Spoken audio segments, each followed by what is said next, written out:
Oh yeah, I'm giving him a little bag as well. That's what that strap thing is across his chest.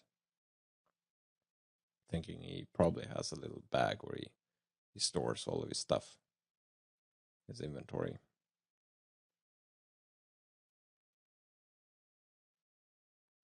I also try to work in like a mid range of value.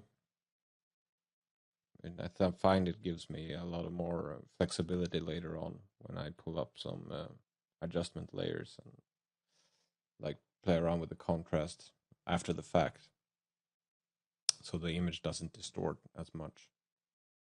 As you can see here, has more value to play with. So I can add hard shadows and highlights a little bit easier. It also, in theory, gives me more control of the tone of the image. Not that I'm using a lot of it here. So here we go, putting down the foundation for an arm, and then apparently deleting it.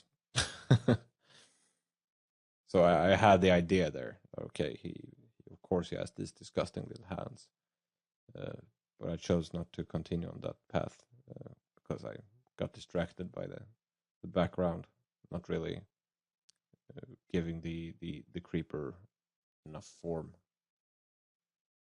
and separating a little bit from the background. But that was what I wanted anyway. So I imagine him being on the verge of exploding here. He's like growing, and the gases inside his body like starting to combust and just about to explode, or at least start the process of exploding.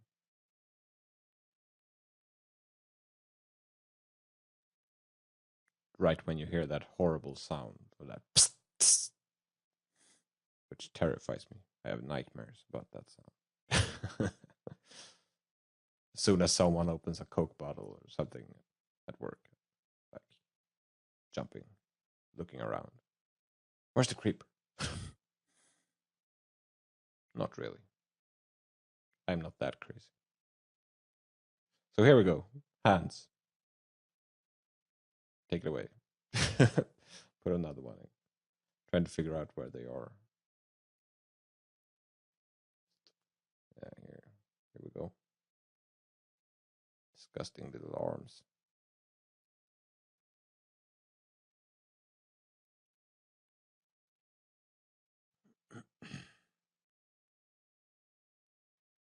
Adding some more rim lights from the background.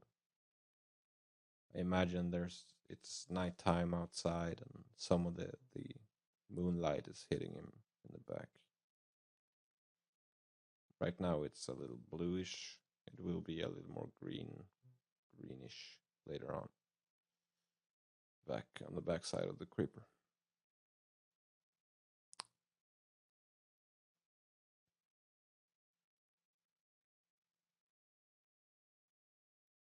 I think I will do a couple of more Minecraft inspired images. It's so nice with Minecraft's art because it leaves so much to the imagination.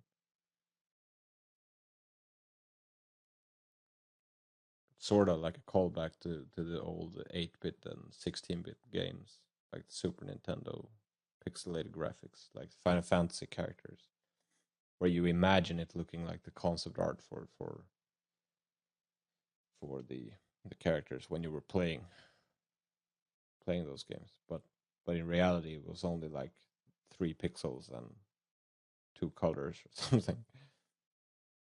But you could swear you saw the characters emote and have all this detail within them.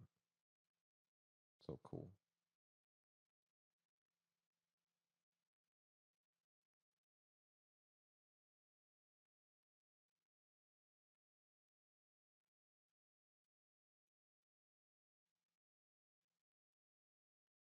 So I blurred out a little bit of the Minecraft guy because I want the focus really to be on the creeper. That was my idea anyway, and then I sort of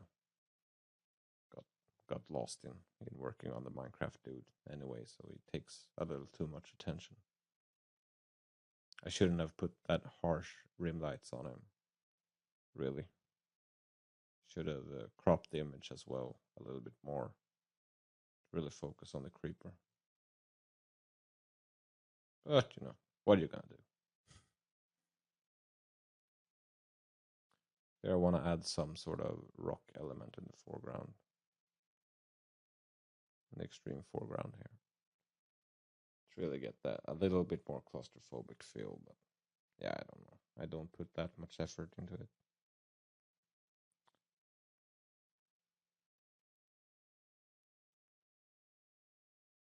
Just checking the histogram.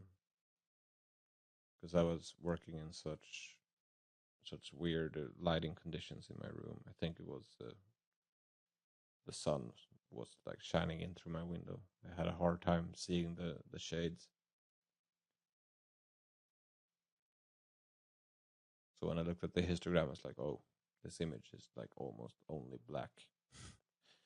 Very, very dark.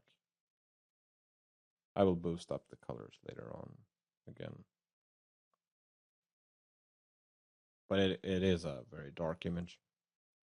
But that's not necessarily a bad thing, because it's not supposed to be for anything, not print or anything. It's just playing around.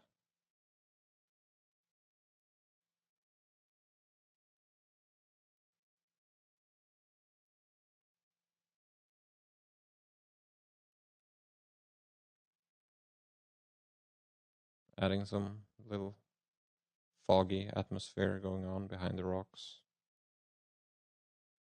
I do that in a new layer. Just lay down some airbrush strokes and then erase out the mountains or the rocks. Mountains, yeah. Those are really small mountains.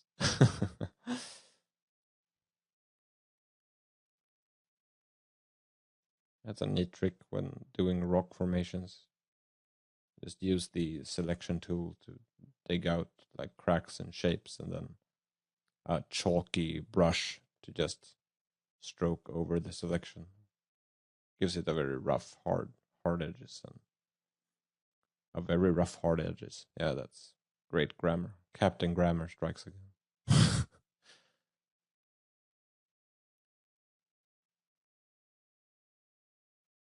And his highlights right now, those oranges are really ugly. I don't remember them now, but I hope I changed those. Because it makes no sense. It's like the light right now is like paint, not light.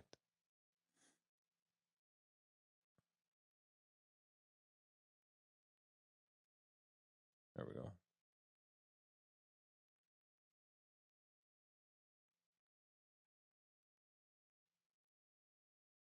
Adding some shape to his form here through the creeper.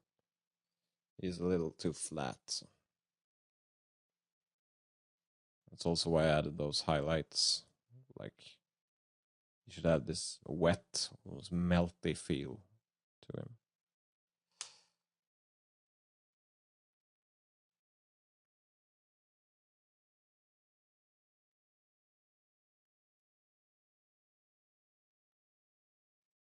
Punching out some more colors with an overlay layer.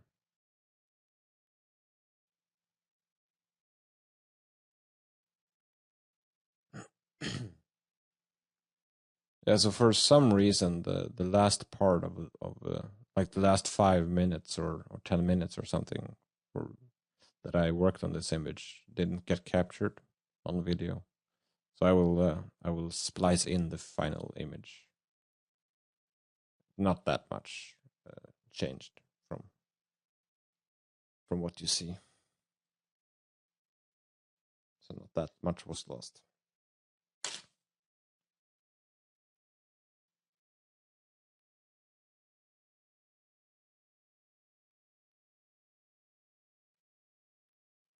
Adding some harder shadows here and there. I think that's the I'm not that concerned with it looking super realistic. I like the more stylized thing. I mean, otherwise, go take a photo. But what I do kind of regret with this image is that the lights were too ambient. There were too much ambient light going on. I kind of lost that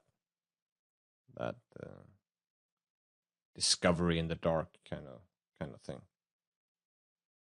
where the creeper wouldn't be able to show up without the torch, the torch in his hand. Yeah, so here I'll splice in the final image. Not that much really changed. So just tweak the contrast a bit. I added some color to his arm that's holding the pick, and yeah, just some smaller tweaks here and there, some color. But anyway, that was it. So hope you enjoyed, the two of you that will watch this video. No, but I'll try to stay on, have some sort of regular updates to this this little channel of mine. Now that things have slowed down a little bit for a while, now during the summer, I have a different projects and a lot of work to do sometimes. So I'll try to fit in a painting here and there when I have time. Anyways, take care. Bye bye bye bye bye bye bye.